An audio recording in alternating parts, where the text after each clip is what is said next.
30 నిమిషాలలో నొప్పి లేకుండా వేడికోస్ స్వయం చికిత్స ఆవేశ హాస్పిటల్ హైదరాబాద్. నమస్తే రమగారు. నమస్తే చే రమగారు, మంచి ట్విస్టులున్న కథ. ట్విస్టులు ఒకటి ఉంటే చాలదా? నెంబర్ రెండు మూడు ఉండాలి. పూర్వం అంట ఒక పల్లెటూరులో ఓ భార్య భర్త ఉండేవాళ్ళు. పిల్లలు లేరు వాళ్ళకి, రైతు పాపం. అయితే వాళ్ళకి ఏమైందిట, ఒకనాడు ఒక తప్పిపోయిన పిల్లవాడు దొరికాడు. ఆ పిల్లాడిని పెంచారు. పిల్లవాడికి ఒక 17, 18, 19 ఏళ్ళు అలా వచ్చినాయి.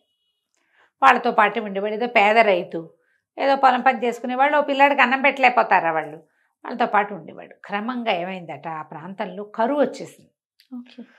ఈ రైతు దంపతులు బాగా పేదవాళ్ళు, పెద్దవాళ్ళు కూడా, పేదతనంతో పాటు పెద్దవాళ్ళు కూడా. పిల్లాడు 19, 17, 18 ఏళ్ళు వచ్చినాయి, కానీ వాళ్ళకి 75 ఏళ్ళు వచ్చాయి. ఏదో ఉన్న ఆహారం పెట్టుకుని తినేవాళ్ళు. క్రమంగా ఏమైందంటే ఆహారం నిల్వలు కూడా తగ్గిపోయింది.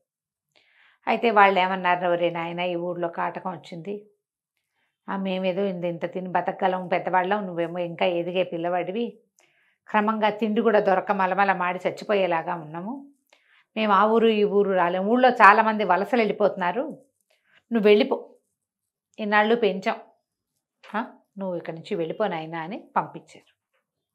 పంపిస్తే వీడు మొదటంతా ఏడ్చి మొత్తుకున్నాడు, కానీ తర్వాత ఏం చేయలేక ఇంకా అక్కడ ఉంటే ఏముంది, వాళ్ళతో పాటు వీడు మాటమే. అక్కడ వర్షాలు లేవు, కాటకంగా ఉంది. సరే బయలుదేరి వెళ్ళిపోయాడు.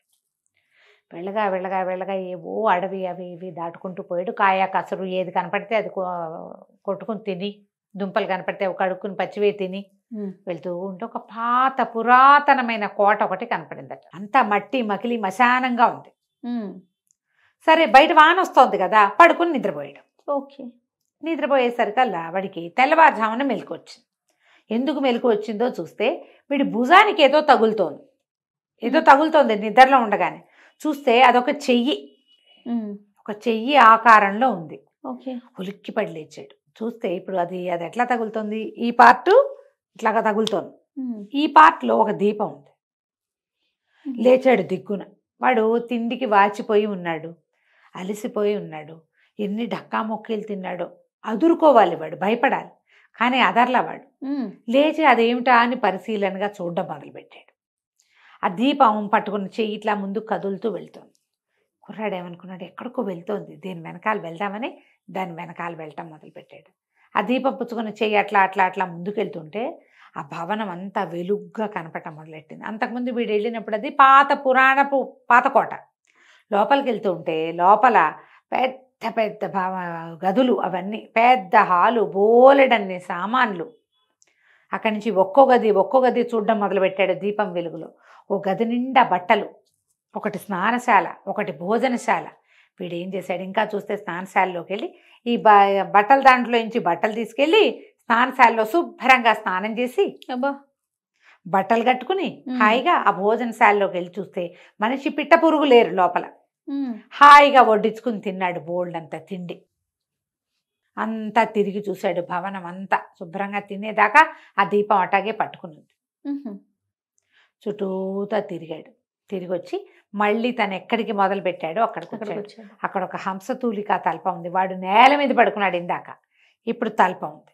ఆ తల్పం మీద పడుకుంటే ఆ దీపం మాట్లాడడం మొదలెట్టింది. ఓ అబ్బాయి, ఇప్పటిదాకా ఎంతమందో వచ్చారు ఈ భవనంలోకి, ఈ దీపం పుచ్చుకున్న చేతిని చూసి హడిలు చచ్చారు, ఒక్కడు కూడా నిలబడలా, నువ్వు ఒక్కడివే నిలబడ్డావు, ధైర్యంగా ఉండు, నీకు రాజకుమార్తె సొంతమవుతుంది అని చెప్పి వెళ్ళిపోయింది. చెయ్యి వీడు తల్పం మీద పడుకున్నాడు. ఉన్నట్టుండి ఏదో పెద్ద శబ్దమైంది, ఎవళ్ళో తలుపు దోసుకొస్తున్నారు లోపలికి. ఒక పటాలం వచ్చింది. వాళ్ళందరూ ఇంత కర్రలు పుచ్చుకొచ్చి ఈ పిల్లాడిని, కుర్రాడిని, మన వాడికి ఏం పేరు పెడదాం, రావుడు అని పెడదాం, రావుడిని సావు కొట్టి చెవులు మూసారు. వాళ్ళు కొట్టేశారు, సున్నంలోకి ఎముక లేకుండా, లేదా ఎముకలో సున్నం లేకుండా చిత కొట్టేశారు. కొట్టేసి వెళ్ళిపోయింది. మొత్తం పటాలం అంతా మాయమైపోయింది. అమ్మో అయ్యో దేవుడా రావుడా అని మూలుగుతూ ఉన్నాడు. ఇంతలో ఏమైంది, ఆ దీపం పుచ్చుకొని చెయ్యి వచ్చింది చక్క. వీళ్ళంతా వెళ్ళిపోయాక దీపం పక్కన పెట్టి ఏదో మందు తీసి రాసింది ఒంటి మీద, ఓపిగ్గా ఉండు నువ్వు అని చెప్పి. మర్నాడు తెల్లారింది. వీడాతో తల్పం మీదే ఉన్నాడు, ఏమీ లేదు అక్కడ, ఫుడ్ లేదు, గిడ్డు లేదు. రాత్రి కడుపు నిండా పొట్టపగలేలాగా తిన్నాడు కదా. ఇక వాడు అక్కడక్కడే అడవిలో తిరిగి అందులోనే ఉండిపోయాడు, ఆ బిల్డింగ్లోనే. రెండో రోజు రాత్రి మళ్ళా దీపం చెయ్యి వచ్చినాయి.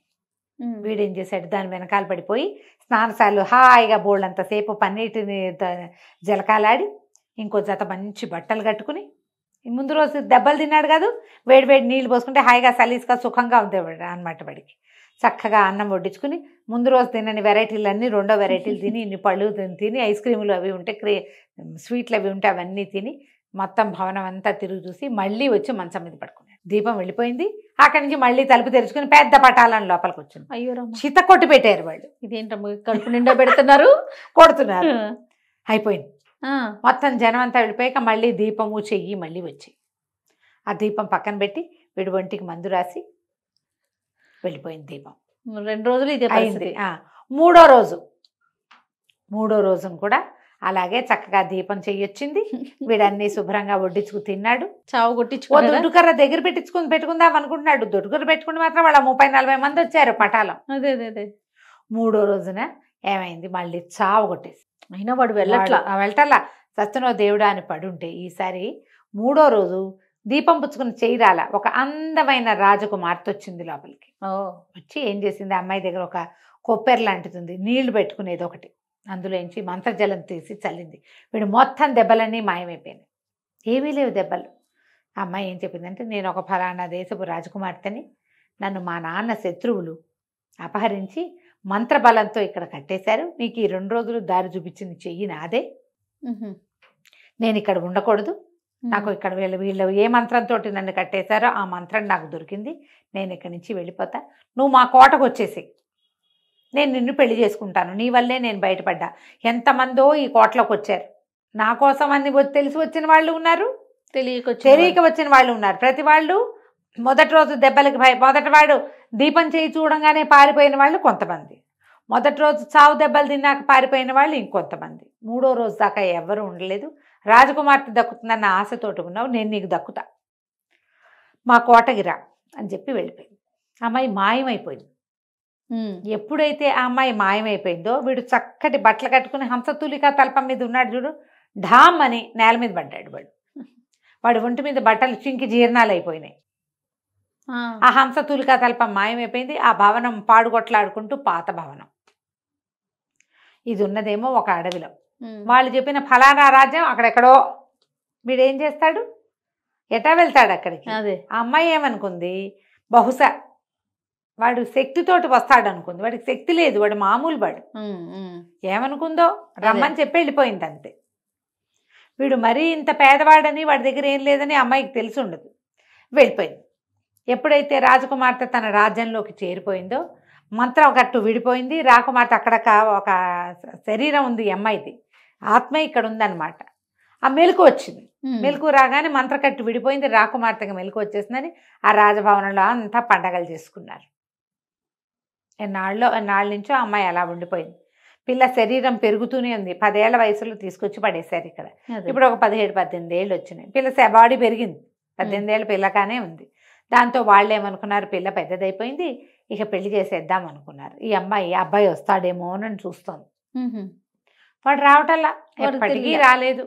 ఎన్నాళ్ళైనా వాడికి తెలీదు, వచ్చేదారి అవకాశము లేదు, తెలీదు కూడా వాడికి. ఎప్పుడో కనుక్కుని రావాలి, ఎప్పటికొస్తాడు.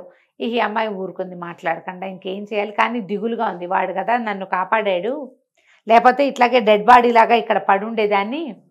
ఎన్నాళ్ళైనా వీళ్ళు దాన్ని సంరక్షిస్తూ ఉండేవాళ్ళు, అంతే ఉండేది. నేను అక్కడే పడుండేదాన్ని, ఆ పాత కోటలో ఎన్ని సంవత్సరాల నుంచి అక్కడ పడున్నాను అని కొంచెం బాధగా ఉంది. కానీ ఇంకేమీ చేయలేకపోయింది.